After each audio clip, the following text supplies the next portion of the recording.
Bismillahirrohmanirrohim. Bizga rahmat qilib Habibimiz sallallohu alayhi va sallamni yuborgan Alloh subhanahu va taologa hamd sanolar bo'lsin. Barchamizga mushfiq, murabbiy, sevimli bo'lgan payg'ambarimiz sallallohu alayhi va sallamga behad salatu salomlarimiz bo'lsin. Nabiy sallallohu alayhi va sallamga oshiq bo'lganlar, qalblari ularga mushtoq bo'lganlar, barchangizga marhabo, xush kelibsiz. Payg'ambarimiz sallallohu alayhi va sallamga Alloh taolo xitob qilib aytadiki: A'uzu billah va ma kana Allohu liyu'azzibahum va anta fihim. Sen ularning oralarida bo'la turib, Alloh ularni azobga olmas. Bu oyat karima payg'ambarimiz sallallohu alayhi va sallam hayot bo'lgan paytlarda nozil bo'lgan. Ana o'sha paytda Alloh subhanahu va taolo payg'ambarimiz sallallohu alayhi va sallam bor bo'la turib, u zotning ummatlarini azobga olmagan. Endi biz hozirgi paytda payg'ambarimiz sallallohu alayhi va sallam rihlat qilib ketganlaridan keyin holimiz nima bo'ladi deb o'zimizga savol beramiz. Modomki u zot bizni oralarimizda emas ekanlar, u zot bilan bir davrda yashash baxtiga sazovor bo'lmagan ekanmiz, endi holimiz nima bo'ladi? Payg'ambarimiz sollallohu alayhi vasallam oramizda borlar.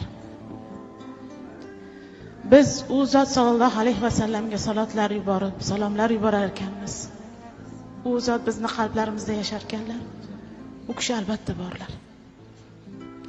Biz sunnatni tiriltirib unga amal qilar ekanmiz, albatta borlar.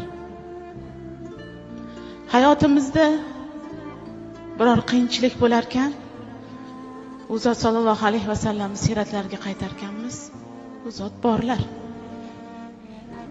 Bu dunyodan to'yib kim bilan dardlashishni bilmas ekanmiz, u zotga borar ekanmiz, albatta u zot oramizda borlar. Bu albatta inshaalloh payg'ambarimiz sollallohu alayhi vasallamga bo'lgan muhabbatimiz va itoatimiz bilan Alloh bizni azobga olmaydi inshaalloh. Shunday ekan, azizlarimiz, azizalarimiz, har doim u zot bilan birga yashaylik. Har dam u zot bilan birga bo'laylik. Sunnatlarini tiriltiraylik va bu bardavom bo'lsin. Keltirdilar buroqni, men Muhammad dedilar, minmagayman Jabroil, ummatim minmaguncha. Keltirdilar harirni, kiy Muhammad dedilar, kiymagayman Jabroil, ummatim kiymaguncha. Keltirdilar Kavsarni, ich Muhammad dedilar, ichmagayman Jabroil, ummatim ichmaguncha. Ichmagayman Jabroil, ummatim ichmaguncha.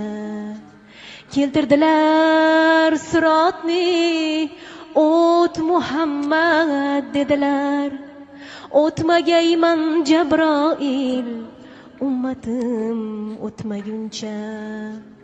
Keltirdilar jannatni, kir Muhammad dedilar, kirmagayman Jabroil, ummatim kirmaguncha. Sallallohu ala Muhammad, sallallohu alayhi va sallam. Sallallohu ala Muhammad, sallallohu alayhi va sallam. Jonlar fido bo'lsin sizga, ya Rasululloh. Biz hammamiz bilamizki, sahobalik baxtiga erisha olmadik. Lekin buni evaziga Alloh subhanahu va taolodan qiyomat kuni eng ko'p suhbatlarda bo'lishini so'raymiz inshaalloh. Payg'ambarimiz sollallohu alayhi va sallam bizni iymonimizdan ajablanib o'zlari bashoratini berganlar. Meni ko'rmay turib menga iymon keltiradigan deya avvaldan aytib qo'yganlar. Allohning har ishi hikmatdan xoli emas. Inshaalloh qiyomatda mana shuni evaziga yanada katta ajr olamiz. va Alloh subhanahu va taolodan so'rab qolamizki, iloho, Parvardigoro, qalblarimizni u zot sollallohu alayhi vasallamning muhabbatlaridan hech qachon xoli qo'ymagin. Tillarimizni u kishiga salovat va salomlar aytishdan hech qachon to'xtatmagin. O'zimizni u kishini sunnatlaridan bebahra qilmagin, u kishiga ittibo qilishdan charchatmagin. Parvardigoro, shafoatlardan bebahra qilmagin. Iloho, o'zingdan o'tinib so'raymiz.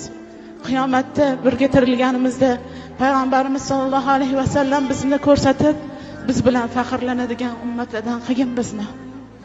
U zot sollallohu alayhi vasallam qo'llaridan havzi kavsardan ichishi, shafoatlardan bahramand bo'lishni, bayroqlari ostida jam bo'lib birga bo'lishimizni, bu dunyoda yetisha olmagan narsalarimizga oxiratda yetishimizni o'zimizga nasibi muyassar aylagin. Iloho Parvardigoro, mana shu yerda bo'lib turganlarni hammalarini ajr savoblarini ko'paytirib bergin. Bugun benihoyat salovat va salomlar bo'ldi. Mana shu tufayli payg'ambarimiz sollallohu alayhi vasallamga barchamizni muqarrab qilgin, yaqinlashtirgin. Qiyomatda yaqin turishimizni o'zing nasib muyassar aylagin. Sallallohu ala xayri xalqihi Muhammad va ala alihi va sahbihi ajma'in. Amin.